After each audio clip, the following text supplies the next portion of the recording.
Hello everyone, welcome to my channel. This is Satish. In this video, what we'll look at is how to plan financially, to return to India.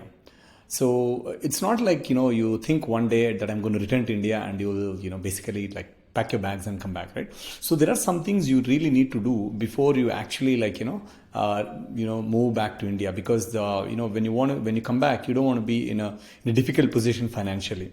So in fact, I went through this for about kind of planned this over a period of 5 years. In fact, to be fair, that's how we kind of did our planning. So these are some of the steps that I followed. I believe there are about 6 steps, right? On a high level, where I would look at my entire journey. The first thing you want to really look at is is your future plans, right? What do you want to, what will you be doing after you return to India? Are you going to be doing a job that you used to do before? Are you going to be doing entrepreneurship? Are you going to do a startup? Are you going to be doing some sort of business? Are you going to take care of your family business? So this is very, very important, because if you do not have that plan or that high level idea in your mind, you're going to have challenges, or you will basically have to think about financially, right? Because suddenly you come back to India, you want to do something on your own, then you won't have any income, right? So that becomes a problem. So that's why the first and the most important thing you want to figure out for yourself is, what will you do after you move back?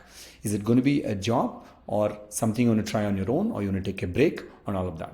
So once you figured out that part, next comes the question is estimating the expenses. So in our last video, we actually did the expense calculations, right? I really went through a detailed list, right? How much living expenses you will need to have a similar lifestyle that what you had abroad, right? So that's what you want to, come up with, estimate a number for your family expenses. It could be high or low, but you can look at the video that we have done. So come up with a number depending on the city you will be staying in, depending on where you will be living.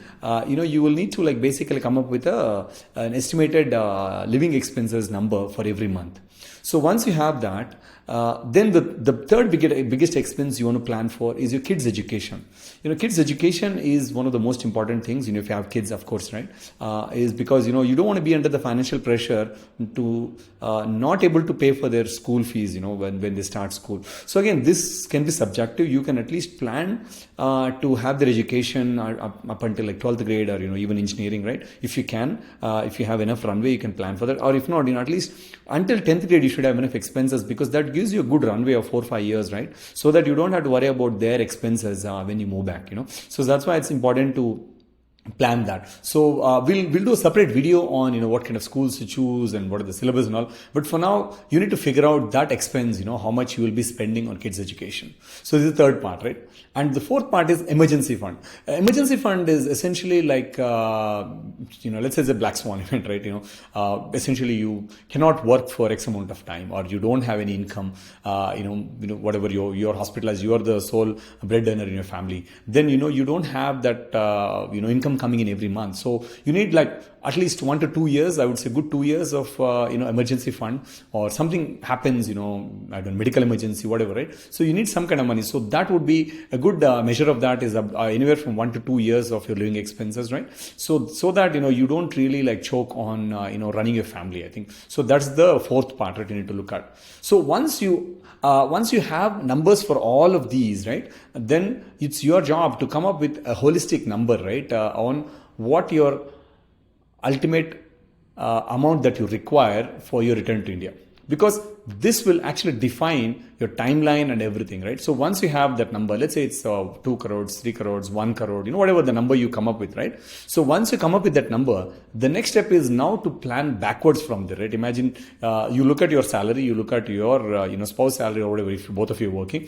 and then backtrack that, look at your savings and all of that, and kind of plan how long will it take for you to hit that number, right? So that is the most important part. So depending on that, it can take a couple of years, it can take 4 years, it can take 5 years, it can be longer also, right? So the idea is for you to plan in such a way that you are working towards that goal. So that's the whole idea. Once you come up with a number, now once you have this plan laid out, now every month you the next part is actually like saving and investing, right? So every month, I read this book called Let's Talk Money, right? A fantastic approach that she approaches, right? You divide your accounts into 3 accounts, right? One is what your income that comes in, and then what goes for saving and what for living expenses. So that's why when you get in the money, then you just move them into these 2 accounts, so that basically you spend only what is left in that account, and the third one, the second amount goes to your savings. So this way you have the discipline and you kind of build up that corpus amount, right? So that's the part.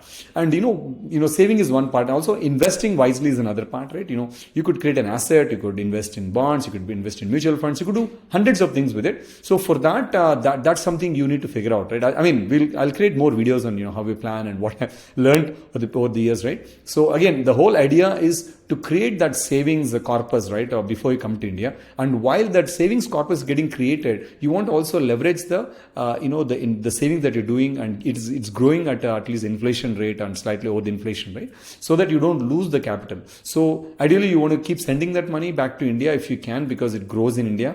But again, it's subjective. Sometimes Indian currency can be depreciating, so you might as well hold there, but the growth can be different there, right? So again, there's always this currency arbitrage, so you'll have to come up with an idea of how to do this. But in my case, what we did was we basically sent money back to India. That's just to make it simple for us, instead of investing there, because our vested interest was to be here. So that's why we kind of started sending.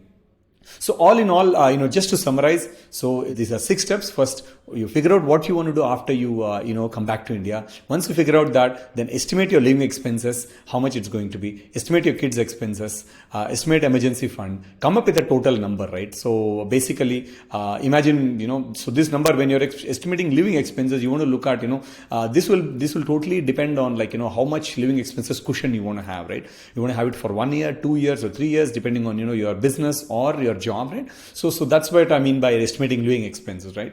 So once you have that number, then plan everything and then diligently save. So once you hit your goal, then make the decision and move back. What many people do is, once they hit the number, they're like, okay, this is not going to be sufficient, because now I am actually because the fact is, when you estimate it, always consider inflation in that, so that your numbers actually is adjusted for inflation, make it 5%, inflation 5 to 6%, so that your numbers actually look realistic, right, when you relocate.